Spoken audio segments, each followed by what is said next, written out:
exemplified in the book entitled Praise Makes Even Whales Dance, or something like that. But I found that the original title of the book is not that, Whale Done. Maybe some of you may know about that. But there's one thing that I'd like to mention about praise. Praise comes from the praiser's positive attitude, and it makes him or her happy as well. In this world, no one is perfect. So if you don't see the bright side, then you cannot praise someone. Number two, eating. Not just eating.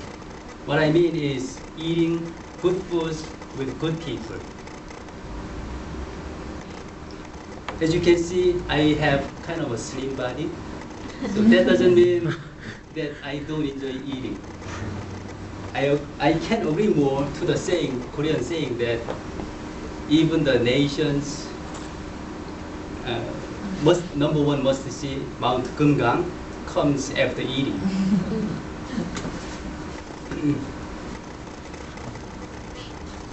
I wouldn't say I live to eat, but I do derive pleasure from eating. I guess 10 to 20% of life's pleasure comes from eating. So how much pleasure do you get from eating in your case?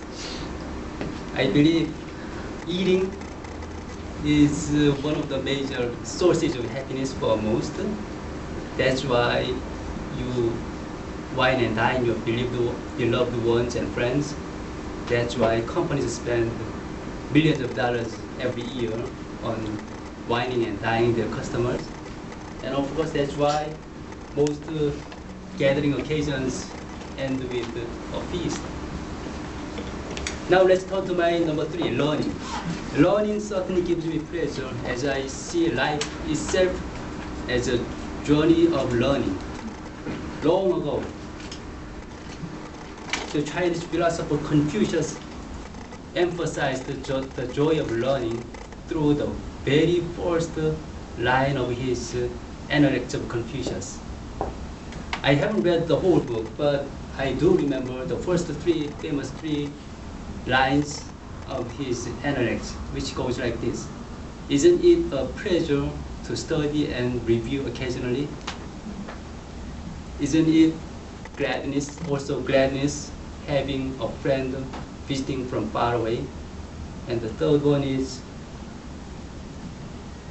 shouldn't we call a man of virtue if he is not upset about not being recognized by other people? If I'm correct. By the way, of the many types of learning, my favorite is company-supported training sessions. For me, training is one of the best perks that the company offers. You know, learning something new without having to work in the office, and still you get fully paid. Isn't that great? Last but not least, giving. The other day, I heard a pastor saying that we should earn as much as we can, save as much as we can, and then more importantly, give as much as we can. Giving brings me pleasure that cannot be derived from any other activities. I'm sure you too have some experiences where you felt great after helping others. In order to derive true pleasure from giving, we should keep in mind two things. One, you should forget the fact that you gave something right after you're giving. If you expect something in return for what you give, chances are you will get sort of pain instead of pleasure. Secondly, giving shouldn't be done to be publicized. As the scripture says, do it in a way that, do it in such a way that your left hand doesn't know what your right hand is doing. Okay, that's all I wanted to say about 4 things that topped the list of my, topped my list of what makes me feel great. To sum up, I get pleasure from praise, eating, learning, and giving. So what would you put on your own list? If you agree that you live to be happy, it won't hurt you to think about the things that make you happy most, and you might want to consider spending some more time on that.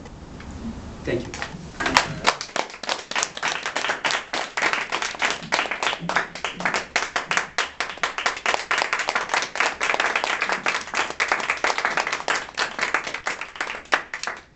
How great he is.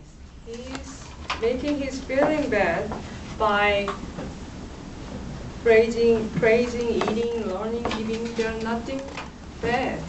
You know, whenever I'm feeling bad, I'm doing something different. Just shouting very loudly, or just teasing someone. That kind of thing makes me feel great. But he is a great personality. He has very great personality. We have to, get trained by him. Anyway, the next speaker is Jinung Yoon, our club president. He will deliver his sixth speech tonight. Project title is Vocal Variety with Unforgettable Visit to Love. So we are very expecting how wild his voice tonight. Just please welcome him with big hands.